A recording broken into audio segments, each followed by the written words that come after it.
everyone, and welcome to the latest episode of TV Talk. Today we will be discussing British and Canadian television shows.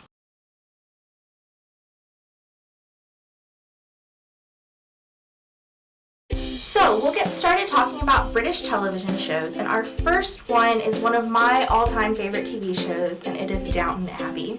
And I think a lot of people write this one off because it airs on PBS, it's part of Masterpiece Classic, and they think it's like some stuffy show that grandmothers watch, but it is anything but that. It is like an old-fashioned British soap opera, but you feel so classy watching it just because everyone's so elegant and they like have their tea and their fancy gowns. Anyways, it follows the Crawley family over the course of about 10 to 15 years. They're this British family that lives in a home called Downton Abbey, and they have this estate and all these tenants. And the show starts in 1912, right with the sinking of the Titanic. That's like the first scene. Everyone in England is finding out all about it. And the early episodes really focus on the three daughters, Mary, Edith, and Sybil, and just they need to get married so the family can get money. And so it focuses a lot on their romantic adventures.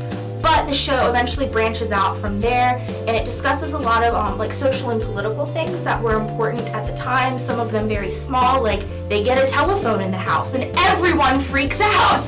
But then they'll touch on larger things like women's suffrage, and towards the end of the show they focus a lot on how the British economy was changing and estates were no longer a big thing. It's so much drama. It does start very slow. It took me several times to watch the first episode, but at the end of the first episode, something happens that just makes you go, oh my gosh! And they don't just talk about like the upstairs, they also talk about the servants. And the servants and the rich folk get equal amounts of screen time, and it's just such a lovely show. Sadly, it ended this past January. It had 6 wonderful seasons. Everybody's still a little broken up about it, but Julian Fellows, who wrote and created the show, says that the door is still open for maybe a Downton Abbey movie in the future. He did get his start writing screenplays. He actually won an Oscar. And he also said maybe he'd do another show talking about this same family but in a different era, like maybe the 70s or in the 1800s. So we've got lots to look forward to. If you want to get caught up or just relive some of the action and adventure and romance, you can watch on Netflix and Amazon Prime. The next show we're going to talk about is another British one that aired on the BBC for about 2 years, and this one is called The Hour. It's very different. It's about a newsroom, so something we love here at William and Mary TV, in the 1950s in England. And it starts kind of right after World War II and goes through the Cold War. It focuses on Belle Rowley, who is a female producer who is working with her best friend, a reporter, Freddie Lyon, to develop one of the BBC's first topical news programs, something kind of like 60 Minutes that we have here in the United States. And this is something brand new that no one's ever done before, and people are very unsure if it's going to work. They don't trust Belle because she's a woman, so there's lots of drama. Even more drama arises when Freddie is not picked to host it. They pick some stud of a man who can draw the viewers in, named Hector Madden, and he just creates tension on the team. This does touch on some important historical events like the Suez Crisis, the space race, and just the Cold War in general. Outside of the newsroom aspect, there's a spy mystery to it. In the first episode, they introduce you to a conspiracy and how it comes into play with the BBC and the newsroom itself, and it's just super entertaining. It was 2 seasons, and each season had 6 episodes. Very easily binge watchable. I did it all in a weekend, and it was a roller coaster ride of emotions. It stars Romola Gary as Belle Rowley, Ben Whishaw as Freddie Lyon, who you might know as Q in the latest James Bond films, and Dominic West plays Hector Madden. He was on The Wire, he's on the show The Affair now, he's done lots of things.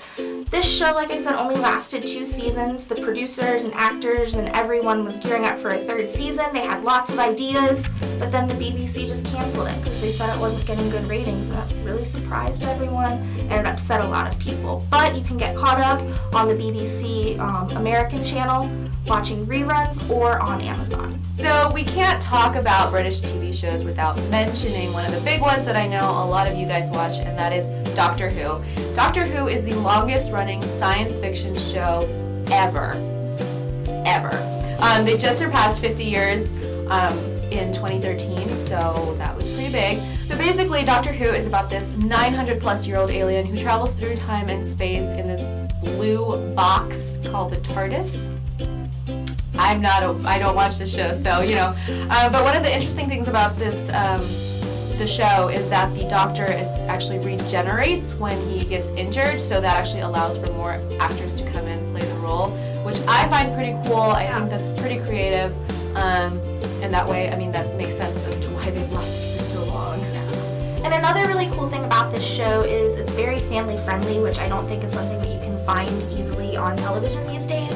It has a lot of funny moments, but it also has a lot of serious things that it brings up, like philosophical questions about mortality, which can promote lots of good discussion within families. For Doctor Who fans, they are very upset right now because there's no new episodes until 2017.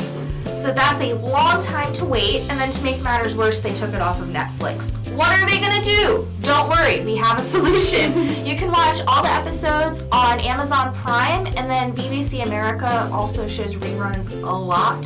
So catch up this summer or just whenever and get your Doctor Who fix. So speaking of travel, let's just jump across the pond and head over to Canada and talk about their awesome TV shows. And the first one we're going to talk about is my personal favorite, Rookie Blue, which, oh my gosh, I am just obsessed. It's not on air anymore, but that's okay. Let me tell you about it. Rookie Blue is basically what they've described, or what critics have described, the Grey's Anatomy, but of rookie cops. So Rookie Blue aired from 2010 to 2015, so it had 6 awesome seasons. It aired on Global in Canada and ABC in the United States. In the United States, it was more of a summer show. So basically the show is set in Toronto, and it follows 5 rookie cops as they make their way through the police academy and into the police force. It's not just a procedural show. It talks a lot about life, about things that happen that they have to deal with, whether it's like death, romance, other challenging obstacles, anything like that. It's very invested in just the lives of these cops. It stars a bunch of amazing actors: Missy Peregrine, Ben Bass, Charlotte Sullivan, Lyric Bent, Travis Milne, Peter Mooney, Priscilla Faya. So after the 6th season aired, it was actually unsure whether they were going to be renewed for a 7th season, so everyone was kind of waiting. However, the primary showrunner, Tassie Cameron, had decided that she was actually going to leave the show and leave it in the hands of another producer who had been there from the very start, Sherry White. So scripts had been made, everyone was kind of like, oh my gosh, we might actually get a 7th season. And then ABC and Global said, no, we're not. Which is really hard in general for Canadian television shows. When they are filmed there, or they're being produced in Canada, for them to air in the United States, they have to rely on the ABC or the US network as well. So it was back and forth. In the end, it just didn't happen. But that's okay. I think that the show had a great ending. It was one of those that gave us closure, but also left a slight sliver of hope that there could be more plot lines and stories and fantastic stuff. So it's not currently on Netflix, Amazon. Well, actually, it should be. It's not currently on Netflix or Hulu, but you can probably find it on Amazon or any other way that you want to watch it. I'm sure it'll be there. So make sure to check that out. It's a really great show. Highly recommend. It's fantastic. Our next Canadian TV show is another one of my personal favorites, and this one is Orphan Black. And I think Orphan Black is probably one of the most popular but still underrated TV shows out there. You'll find lots of people, oh my gosh, Orphan Black, but I still don't think it's getting a lot of the acclaim that it deserves. Basically, this show follows this woman named Sarah Manning who is trying to get her life back together, make sure she can still take care of her daughter, make sure she has a good relationship with her foster mom. And one night she's at a train station and she sees this woman get hit by a train, which is already kind of freaky, but the woman looks exactly like her. So she decides to do some investigating, and she assumes this woman's identity and becomes Beth Chambers. Well, as she does that, she finds out that there are a lot of people out there who look like her. And then they find out that they're all clones. So you have Sarah, who's definitely the main character, but then she meets Allison, who is a soccer mom who is so crazy, it's not even funny, but like crazy in a good way. And then Cosima, who is a grad student working on evolutionary and developmental biology, who kind of helps them discover the secrets of the science behind everything that's happened to them. And of course, there's like this big global conspiracy to keep the clones hidden, and so they form what they call Clone Club, I guess kind of a play on Fight Club, to rebel and stand up for themselves and make sure they have rights and they're not taken advantage of. The coolest thing about this show is that all of the clones are played by the same actress. That's awesome. Tatiana Maslany is like the best actress on television right now, hands down. To this date, there's been 3 seasons, and over the course of 3 seasons, I think they've introduced us to about 9 different clones.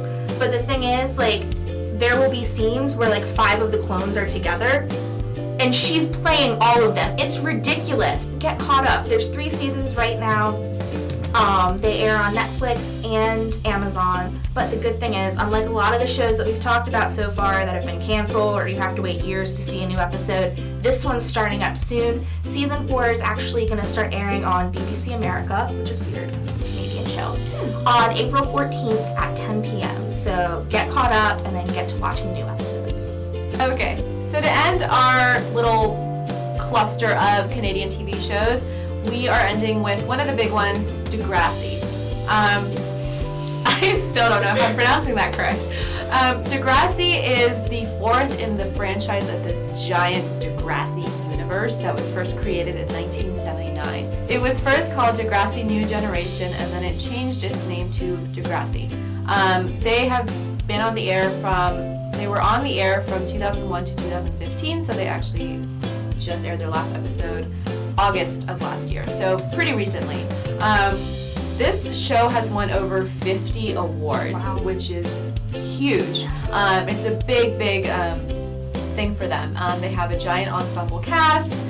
Some people that you might know that were on that show: Drake, Nina Dobrev. That's basically all I remember. It stars students at the Degrassi Community School, and it focuses on subjects that are seen as taboo, such as sex, homosexuality, drug use, suicide, abortion, all these different topics, which, you know, I think is a major thing, and it makes sense why it lasted so long, because these are issues that should be talked about.